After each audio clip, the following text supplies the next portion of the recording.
Chapter 7 इश्क का खेल। आज के एपिसोड में आपका स्वागत है। अवनी को आया होश। रूही ने जल्दी से पेन से ड्राइव निकाला और अपने लैपटॉप में डाला। थोड़ी ही देर में उसे ड्राइव मिल गया जहां सब सेव था। उसने वीडियो पे क्लिक किया तो एक वीडियो चलने लगा जिसमें कुछ लोग बन फैक्ट्री में गन लोड कर रहा था। कुछ पाउडर जैसी चीज भर रहे थे।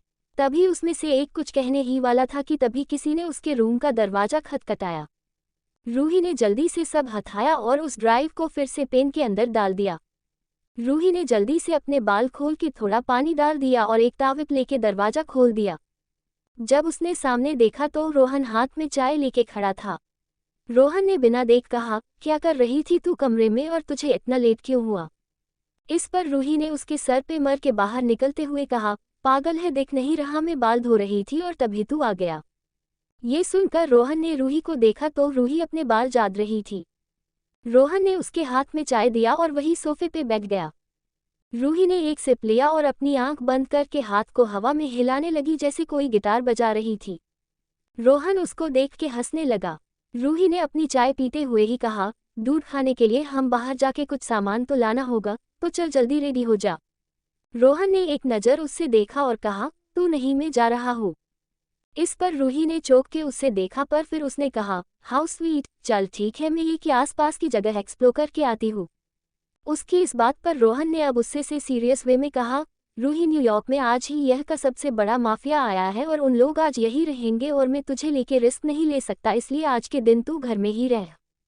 ये सुनकर रूही कुछ देर उससे देखती है पर जब वो रोहन का चेहरा सीरियस देखती है तो जरा कुछ नहीं बोलती है।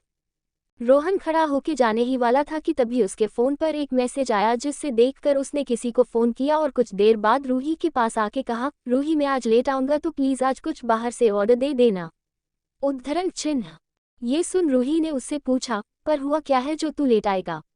ये सुनकर रोहन ने कहा, अरे हमारे यूनिवर्सिटी की सर बहुत अतरंगी है, तो उन्होंने एक हफ्ते से लिव लिया है पर जस्ट अभी आए हैं और उनको हर टाइम परफेक्ट लगता है पढ़ाई के लिए, तो बस अभी ग्रुप में वही मैसेज आया है। उसकी इस बात पर रूही ने बस अपनी गर्दन हिला दी। कुछ ही देर में रोहन चला गया पर जाते जाते रूही को सख्त हिदायत भी दिया कि वो कहीं भी न जाए और जाए तो एक बार उसे मैसेज करके ही जाए। मुंबई, अंधेरी, बोर्दिया विला, आयब को आज मिला ही देते हैं इन सब से। इसी विला के एक कमरे में एक लड़का टाई पहन रहा था, उसके एक कान में ब्लूटूथ लगा था। ये और कोई नहीं, उस दिन ऊपर खड़ा अपनी दादी की बात सुन रहा था वही है। ये है यश बोर्दिया, इस घर के दूसरे नंबर के बेटे। इनके मम्मी का नेम विमला बोर्दिया और पिता का नाम जयंती बोर्दिया। जयंती से बड़े भी इनके भाई हैं, नाम है अशोक बोर्दिया और इनकी पत्नी का नाम है ललिता बोर्दिया। बोर्दिया एंटरप्राइज को सिर्फ अशोक जी ही चलते आए हैं, जिस बात से जयंती जी को हर वक्त इनसे बदला लेने की कोशिश की है। जयंती और इनकी बीवी विमला एक नंबर की कपटी इंसान है।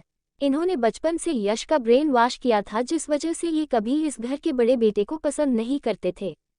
पर ऐसा नहीं था कि यश दोगला इंसान था, ये बात घर का हर सदस्य जानता था कि यश को उसका बड़ा भाई नहीं पसंद है। फिर से आते हैं कहानी में। यश कोई मीटिंग अटेंड कर रहा था, क्योंकि जब से उसका भाई इस दुनिया से गया था उस वक्त से बोर्दिया एंटरप्राइज की बागडोर इनके हाथ में आ गई थी। यश ने फ़ोन को कट किया और अपने कान से ब्लूटूथ निकल के बेड पे फेंक दिया। यश ने सोफे पे बैठ के अपना सर पीछे टिका दिया। यश ने अपनी आंखें बंद की तो उसके सामने कुछ आने लगा। फ्लैशबैक। एक केबिन में यही कुछ 22 साल का लड़का फाइल के बीच गिरा हुआ था। ये और कोई नहीं, यश था। उस वक्त यश आज के यश की तरह नहीं था। कलरफुल टी शर्ट, हाथों में अलग अलग अंगूठियां और बोलों में अतरंगी रंग। तभी उस केबिन का दरवाजा खुला और यश के पिता जयंती अंदर आए। वो आते ही यश को देख के चिल्लाए, व्हाट इज दिस यश, अभी तक तुमने ये सब फाइल कंप्लीट नहीं किया, जल्दी करो वरना मुझसे बुरा कोई नहीं होगा। ये बोल वो चले गए। ये सुनकर यश जल्दी से हाथ चलने लगा। तभी उसके फ़ोन पर किसी का कॉल आया, जिससे देख यश ने जल्दी से कॉल पिक कर लिया। तभी सामने से आवाज़ आई, ब्रो कहाँ है तू, आज तेरा कॉलेज में परफॉर्मेंस था और तू अभी तक नहीं आया, जल्दी आ वरना सर बहुत गुस्सा करेगी तुझ पे। इतना बोल सामने वाले ने फ़ोन काट दिया। यश को भी बिल्कुल समझ नहीं आ रहा था कि वह क्या करे। अब यश के आंखों में हल्के आंसू आ गए थे तो उसने चुपचाप सर नीचे करके फाइल देखने लगा, पर अब भी उसके आंख में आंसू थे। तभी उसके सामने कोई एक बैठ गया और इसमें से एक फाइल लेके देखने लगा। जब उसने सामने देखा तो इसका बड़ा भाई उसके सामने बैठा था। तेल से सने बाल, आंख पर बड़े बड़े चश्मे, एकदम दुबला पतला लड़का बेटा था। जब यश ने उसे देख तो उसके बड़े भाई ने मुस्कुराते हुए कहा, यश तू जा, आज तेरा परफॉर्मेंस है ना। मैं ये पे तेरा काम संभाल लगा, कोई पूछेगा तो मैं बोल दूंगा तू वॉशरूम गया है। ये बोलकर उसने फायरस अपना चश्मा ठीक करने लगा। उसकी बात पर यश ने उसे तना मरते हुए कहा, आप ये सब इसलिए कर रहे हैं ना कि मुझे सबसे दांत पड़े। से बात पे यश के बड़े भाई ने जल्दी से कहा, तू मुझे गलत समझ रहा है यश, मैं बस तेरा वर्कलोड काम करना चाहता हूँ। उसकी इस बात पर यश ने गुस्से में कहा, और आप मेरे लिए ये सब क्यों कर रहे हैं ये मैं जान सकता हूँ।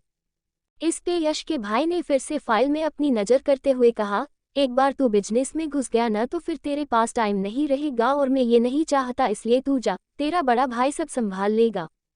कुछ देर सोचने के बाद यश उसकी बात मान जाता है। वह जैसे ही जाने वाला होता है कि तभी फिर से यश के भाई ने उससे रोक दिया, जिससे यश खींच के बोलो, अब क्या हुआ आपको?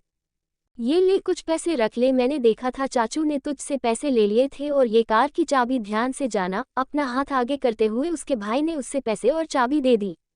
यश ने उसको देखकर वो ले लिया और जाने लगा, पर दरवाजे पे रुककर वो फिर से पीछे मुड़ के अपने भाई को देखने लगा जो अब काम में बिजी हो गए। ये देख यश वहां से चले गए। फ्लैशबैक एंड यश आज जब ये सब सोच रहा था तो उसके आंखों के कोनों से कब आंसू आ गया पता ही नहीं चला। ये बात यश को आज भी पता थी। उस दिन पूरे दिन बैठ के उसके भाई ने बैठ के उसका काम किया और अपना काम रहने दिया। उसके भाई का काम ना होने की वजह से उसके पापा ने सबको भड़का के उसके भाई को बहुत दांत लगाई थी, ये तक कि उसको एक साथ बहुत सारे फाइल दे दिए थे, पर उसने कुछ नहीं कहा। उस वक्त यश घर पे नहीं आया था, वरना वो सबको सच बता देता। यश यही सब सोच रहा था कि तभी उसके पापा का फोन आया। दूसरी तरफ आयरलैंड कार्तिक के हाथ में एक बॉक्स था जो उसने लाकर उज्ज्वल को दे दिया। उज्ज्वल ने उस बॉक्स को खोलकर एक इंजेक्शन निकाला। कार्तिक ने ये देखकर उज्ज्वल को कहा, सर अगर उनकी बॉडी ये सह नहीं पाए तो।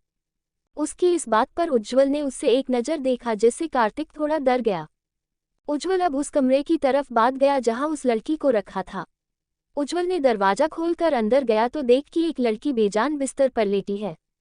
उज्ज्वल के चेहरे पे कोई भी तरह का भाव नहीं था। उज्ज्वल अब उस लड़की के पास आया और उससे वो इंजेक्शन लगा दिया। कुछ एक घंटे में उस लड़की की शरीर में हरकत शुरू हो गई, पर उसके चेहरे पे दर्द पड़ने लगा। सारे डॉक्टर जल्दी से उस लड़की को ट्रीटमेंट शुरू कर दिया। इस पूरे वक्त में उज्ज्वल वही खड़ा रहा। आधे घंटे बाद उस लड़की की आंख हल्के खोलने लगी। हाँ, अभी वह पूरे होश में नहीं आई थी, पर उसे थोड़ा दिखने लगा और उसकी पहली नज़र उज्ज्वल पे गई। उज्ज्वल ने उसके सामने अपनी उंगली को क्रॉस किया और दूसरे हाथ से गन का इशारा उस क्रॉस पे किया, जिससे वो क्रॉस छूट गया। ये देख वो लड़की ने फिर से अपनी आंखें बंद कर दी।